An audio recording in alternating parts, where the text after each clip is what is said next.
Okay, this video is about Maxwell Maltz, psychology hero number 4. I'm going through all my psychology stuff right now, and I have very fond memories of Maxwell Maltz. He lived from 1889 to 1975. He was a plastic surgeon, and he had noticed that some of his patients would get great results and other ones would get lousy results, and there wasn't a clear medical anatomical reason why. And he studied this, and over time he noticed that it was the attitude of the patient. Like, let's say you have a woman who needs plastic surgery and then she says, I have to get home, in 2 days because I got to take care of my kids. She's really motivated. She will do great and she'll be out of the hospital in 2 days and she's fine. Whereas a person who doesn't have a clear sense of their goals might sit around and, I'm in pain. I need medicine for the pain. Then I'm constipated. They don't get out of bed. They get a DVT, pulmonary embolism, all kinds of problems. And Maxwell Maltz to his day, or from the 1950s, 1960s, is a little bit like what Brian Tracy is today, sort of a motivational coach type of guy. I also became interested in him because when I was at Stanford, there were other guys there who were All-Americans, national champions, and they were reading Maltz and he was getting them psyched up. It was a common thing amongst top-notch national caliber athletes to read Maltz. And I had also noticed there were some guys from other teams, I saw this in high school and college, who didn't really have that much athletic ability, but they expected to win, and they were pretty good. The other thing, too, was I started hanging around with some guys that were really good students, especially when I met this one guy at Stanford I was afraid I was going to flunk out when I first started. My parents were foreigners, didn't know America. In high school, I never took honors classes. And I got recruited as an athlete to Stanford, and I really wasn't academically prepared that well. So when I got to hang around with this guy who had gotten A pluses in some tough classes, just to be around them, you see their attitude. Instead of walking in the room afraid you're going to flunk out like I was at that time, they walked into the room expecting to get an A or get an A plus, maybe be the best student in the class. So whatever you do as a area of endeavor, sport, or academics, you want to get around the best people because it makes you start comparing yourself to them, saying, why can't I be like that? And once you get that self-image, you just push yourself to achieve at a higher level. Maxwell Maltz's famous book was called Psycho-cybernetics. Psycho means the mind. Cybernetics means to drive. It's like a Greek word, like drive a boat, drive your mind, and to be in control of your life more. And there's some videos of him on the internet, and you'll see he's a good, nice guy. He's a little, like I said, Brian Tracy, old school guy, and almost seems kind of simple now, but at the time, it was a positive step forward. It also reminds me of Carol Dweck, the psychologist from Stanford, the idea of a growth mindset. Realize that you can improve. And Maltz says, make a goal every day and just keep trying to get a little better every day and project yourself into the future. Imagine it, how good you could be, and it'll give you the energy to push through in that achievement. Okay, so here's a typical quote from Maxwell Maltz. Our self-image, strongly held, essentially determines what we become.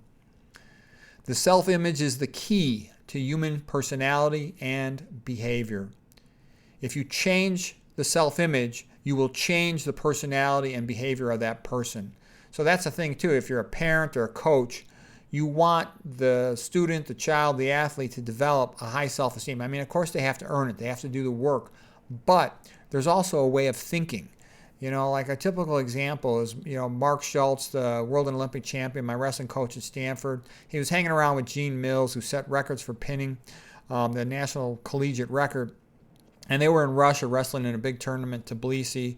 And the Americans, Russia was better at that time. And, some of the Americans were almost scared to wrestle the Russians.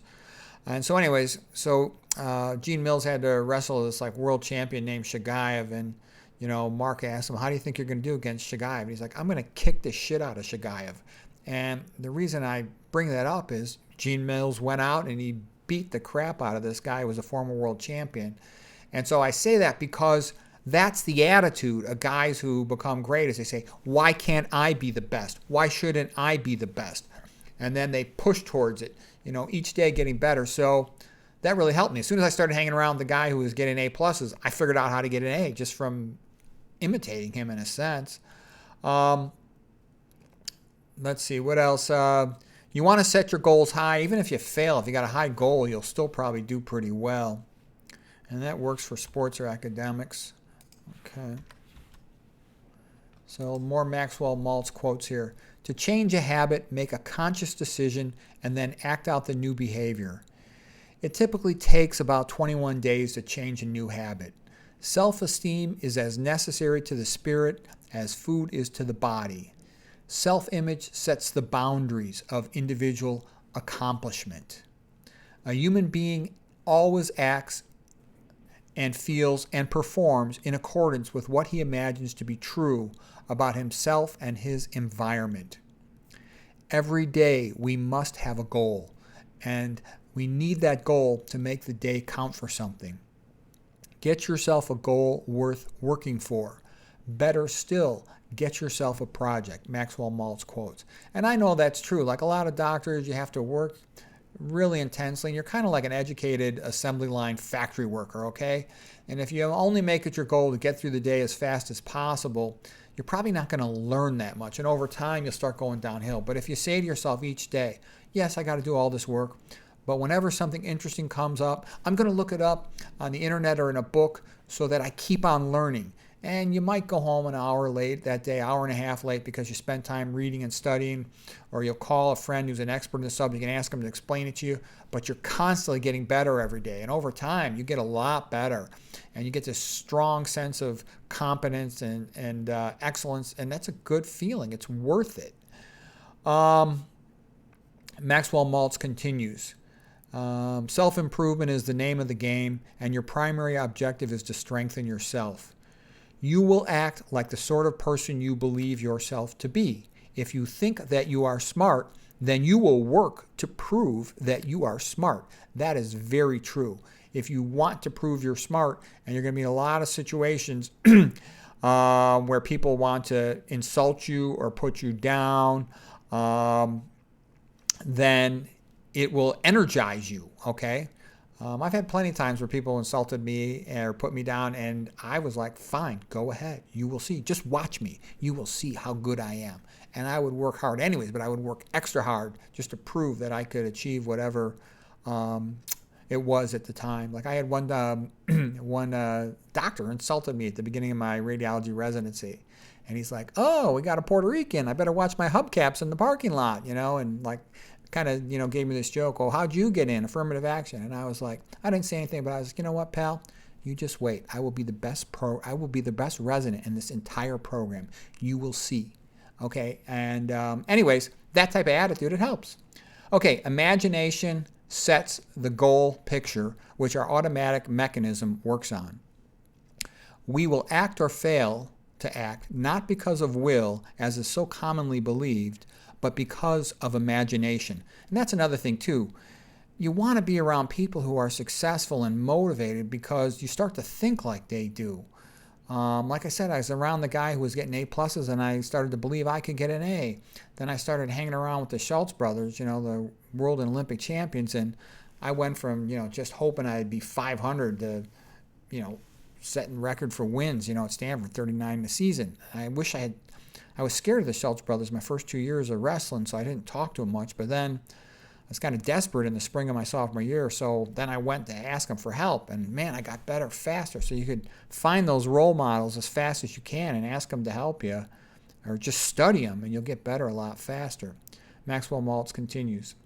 Because you got to be able to envision the goal in order to achieve it. Close scrutiny will show that most crisis situations are opportunities to either advance or to stay where you are. Once you give your brain a goal to achieve, you can depend upon its automatic guidance system to take you to that goal. Maxwell Maltz.